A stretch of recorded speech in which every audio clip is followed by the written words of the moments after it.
মাননীয় সদস্যবৃন্দ, please let us discipline ourself. জ্বালানি মন্ত্রীরা যখন গণমাধ্যমে কথা বলেন তখন মনে হয় বাংলাদেশে আল্লাহর রহমতে কোনো সংকট নাই।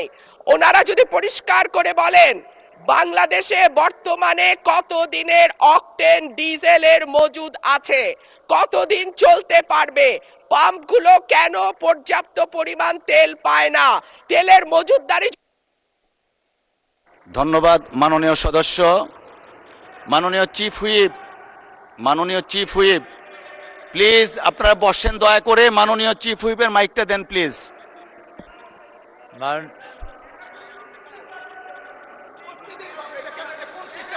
মাননীয় সংসদ সদস্য রুমিন ফারহানার বক্তব্য চলছিল, বিষয়টা একেবারেই অগ্রহণযোগ্য যা করা হয়েছে।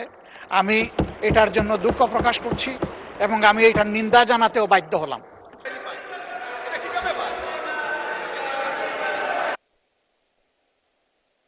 মাননীয়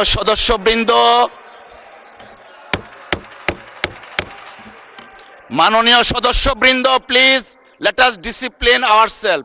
মাননীয় চিফ হুইপ আপনি দাঁড়িয়েছিলেন। আগামীর অগ্রগতির ভিত্তি আনোয়ার ইস্পাত, স্ট্রংগেস্ট স্টিল সিন্স 1978। মাননীয় বিরোধী দলীয় নেতা। ধন্যবাদ মাননীয় স্পিকার। এই সংসদ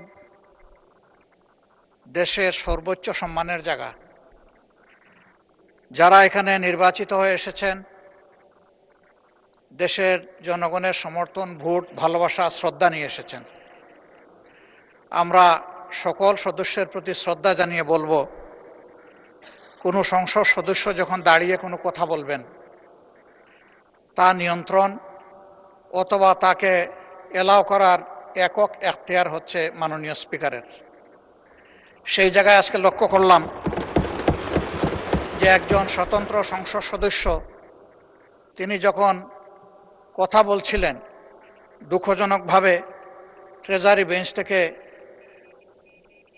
সম্মানিত কিছু সদস্য এমন কিছু অঙ্গভঙ্গি করেছেন যেটা আমার বিবেকে আঘাত লেগেছে।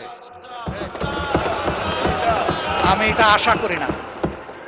এমনকি আমি এও লক্ষ্য করলাম একবার দুইবার নয়, 4 বার 5 বার নির্বাচিত হয়ে এই সংসদে যারা এসেছেন তাদের কেউ কেউ এই কাজটা করেছেন। আমি এখানে তাদের নাম বলে আমি নিজে লজ্জা পেতে চাই না। আমরা প্রথম দিনই অনুরোধ করেছিলাম ভালো কিছু সংস্কৃতির চর্চা হোক এখানে, এবং আমরা শিখতে চাই।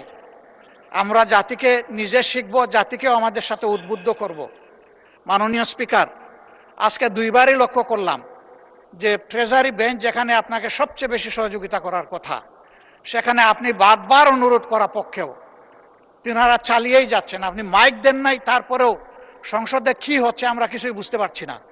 আর শেষমেশ যখন মাননীয় সংসদ সদস্য রুমিন ফারহানার বক্তব্য চলছিল, বিষয়টা একেবারেই অগ্রহণযোগ্য যা করা হয়েছে। আমি এটার জন্য দুঃখ প্রকাশ করছি এবং আমি এটার নিন্দা জানাতেও বাধ্য হলাম। ধন্যবাদ মাননীয় স্পিকার।